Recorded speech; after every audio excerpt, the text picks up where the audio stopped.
السلام علیکم ورحمۃ اللہ وبرکاتہ۔ تو دوستو کیا حال ہے؟ امید ہے آپ خیریت سے ہوں گے۔ تو دوستو آج میں آپ کے سامنے حاضر ہوں ایک نئی ویڈیو کے ساتھ، جس کا جو ٹاپک ہے وہ ہے جھوٹ۔ تو دوستو آج میں آپ کو یہ بتا دیتا ہوں کہ ہمارا جو چینل ہے، ہمارا چینل علی ٹی وی آفیشیل، وہ آپ کی وجہ، آپ لوگوں کی وجہ سے ہی چل رہا ہے۔ تو دوستوں سے گزارش ہے کہ ہمارے چینل کو زیادہ سے زیادہ سبسکرائب کریں، ویڈیو کو لائک کریں اور بیل کے آئیکن کو بھی دبائیں، تاکہ ہر جو آنے والی ویڈیو ہے وہ آپ کو سب سے پہلے ملتی رہے۔ تو دوستو ٹاپک شروع کرنے سے پہلے آپ کو یہ بتا دوں کہ جھوٹ جو ہے وہ ایک برائی ہے۔ تو اس کے بارے میں بتا دوں کہ جھوٹ اصل میں ہے کیا، جھوٹ کیا ہوتا ہے۔ تو جو میں نے ابھی تک پڑھا ہے، میرے مطالعے کے مطابق جھوٹ تو ہے ایک فرد یا ایک جماعت یا گروہ کی طرف سے کسی فرد یا جماعت یا گروہ کے بارے میں کچھ ایسے الفاظ، کچھ ایسے جملے کہنا جن کا حقیقت سے تعلق ہی نہ ہو۔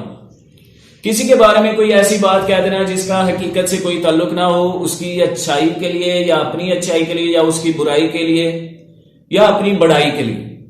ایسی باتیں کہنا جن کا حقیقت سے کوئی تعلق ہی نہ ہو، اسے جھوٹ کہتے ہیں۔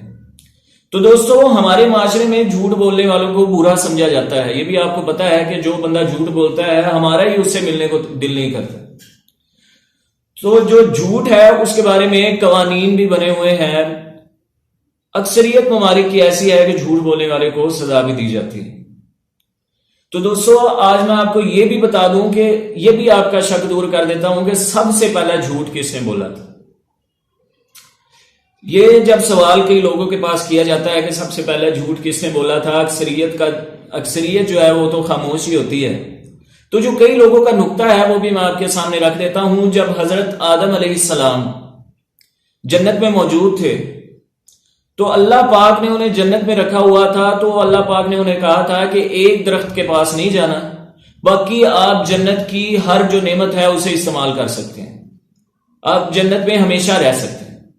لیکن شیطان جو تھا وہ یہ نہیں چاہتا تھا۔ شیطان چاہتا تھا کہ میں انسان سے کوئی غلطی کرواؤں جس کی وجہ سے اللہ پاک جو ہے اسے بھی جنت سے نکال دیں۔ تو دوستو شیطان نے جو ہے حضرت آدم علیہ السلام کو بہکایا کہ آپ اس جو ہے درخت سے پھل کھا لیں تو آپ جو ہے وہ ہمیشہ کے لیے جنت میں ہی رہیں گے۔ آپ اس درخت کا پھل کھا لیں جس کا اللہ پاک نے منع فرمایا۔ تو دوستو حضرت آدم علیہ السلام نے تو انکار کر دیا، تو انہوں نے حضرت اماں حوا کو جو ہے وہ بہکانا شروع کیا شیطان نے، کہ آپ حضرت آدم کو کہیں کہ اس کا پھل کھا لیں جس کی وجہ سے آپ ہمیشہ کے لیے جنت میں ہی رہیں گے۔ تو دوستو یہ وہ پہلا جھوٹ تھا جو شیطان نے حضرت آدم علیہ السلام کے ساتھ بولا تھا ان سے غلطی کروانے کے لیے۔ لیکن انبیاء تو معصوم ہوتے ہیں، اس بارے میں ہم زیادہ نہیں کہہ سکتے، لیکن سب سے پہلا جھوٹ جو تھا وہ شیطان نے بولا تھا۔ تو دوستو اب میں آپ کو بتا دیتا ہوں کہ جھوٹ کیوں بولا جاتا ہے۔ جھوٹ اس لیے بولا جاتا ہے، کچھ لوگ جو ہے، اب میں آپ کو ایک مثال دے دیتا ہوں، میں ہی لگا لیتا ہوں، اگر میرے پاس گاڑی نہیں ہے، بینک بیلنس نہیں ہے، میرے پاس اگر کوٹھی کوئی اچھی نہیں ہے، بنگلہ نہیں ہے، تو جب میں چار دوستوں کے پاس، کسی بڑے دوستوں کے پاس بیٹھتا ہوں تو میں اپنی بڑائی کے لیے جھوٹ بول دیتا ہوں، یار میرے پاس کوٹھی ہے، میرے پاس کار ہے، میرے پاس بنگلہ ہے۔ تو اپنی بڑائی کے لیے جھوٹ کچھ لوگ بولتے ہیں، تو اسے بھی جھوٹ کہتے ہیں۔ میں آپ کو بتا رہا ہوں کہ جھوٹ کیوں بولا جاتا ہے۔ تو جھوٹ کسی کی برائی کے لیے بھی بولا جاتا ہے، مطلب فلانا بندہ ٹھیک نہیں ہے، بغض بھی جھوٹ کے اندر ہی آ جاتا ہے، کسی کی غیبت بھی جھوٹ کے اندر ہی آ جاتی ہے۔ مطلب جھوٹ جو ہے اسے ام الخبائث کہا جاتا ہے۔ آپ صلی اللہ علیہ وسلم کا فرمان ہے، میں مفہوم ہی آپ کو بتا رہا ہوں، اتنی کریکٹ حدیث تو میں آپ کو نہیں الفاظ وہ بیان کر سکتا۔ تو مفہوم یہ ہے، آپ صلی اللہ علیہ وسلم نے فرمایا ہے کہ وہ مسلمان جو ہے وہ مسلمان گناہگار ہو سکتا ہے، مسلمان شرابی ہو سکتا ہے، مسلمان اور بھی گناہ کر سکتا ہے، لیکن مسلمان جھوٹا نہیں ہو سکتا، کیونکہ جھوٹ جو ہے وہ ام الخبائث ہے۔ اب میں آپ کو یہ بتا دوں کہ جھوٹ کا اسلام کے ساتھ کیا تعلق ہے۔ تو اللہ پاک نے قرآن پاک کے اندر جھوٹ کو ایک کبیرہ گناہ فرمایا ہے، کہ جھوٹ ایک کبیرہ گناہ ہے۔ تو جھوٹ ام الخبائث کیسے ہے، اس کی میں آپ کو ایک مثال دے دوں کہ آپ صلی اللہ علیہ وسلم کے پاس ایک شرابی اور زانی قسم کا شخص آیا، اس وقت وہ گناہ کرتا تھا۔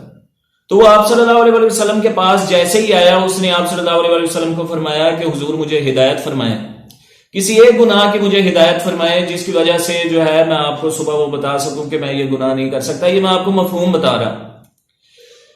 تو آپ صلی اللہ علیہ وسلم نے اسے فرمایا کہ تم جھوٹ نہ بولا کرو. جب وہ اپنے گھر گیا تو شراب پینے لگا تو اسے یاد آیا جب صبح حضور پوچھیں گے تو میں ان سے جھوٹ نہیں بول سکتا. عرب کے اندر لوگ جو تھے وہ اپنی زبان کے بڑے پکے تھے. تو اس نے کہا میں جھوٹ نہیں بول سکتا صبح حضور کے ساتھ, تو میں کیا کہوں گا کہ میں نے شراب پی ہے. اس نے شراب بھی چھوڑ دی. پھر وہ جو ہے اب وہ کسی عورت کی طرف جانے لگا تو پھر اس کے ذہن میں آیا کہ صبح حضور کو کیا جواب دوں گا. جب اگر صبح حضور پاک صلی اللہ علیہ وسلم نے پوچھا کہ مطلب تم نے کوئی گناہ تو نہیں کیا تو میں اس سے جھوٹ تو نہیں بول سکوں گا. تو دوستو یہ ہے جھوٹ اور اسلام. یعنی کہ وہ ایک جھوٹ چھوڑنے کی وجہ سے وہ کتنے گناہ بھی چھوڑ چکا تھا. اسی لیے جھوٹ کو ام الخبائث کہا جاتا ہے. تو دوستو ہماری گزارش ہے کہ اللہ پاک ہمیں بھی اور آپ کو بھی جھوٹ سے بچنے کی توفیق عطا فرمائے. اللہ پاک آپ کا حامی اور ناصر ہو. ہمارے ساتھ رہیے گا. آپ کے سامنے حاضر ہوں گا ایک نئی ویڈیو کے ساتھ. السلام علیکم ورحمۃ اللہ وبرکاتہ.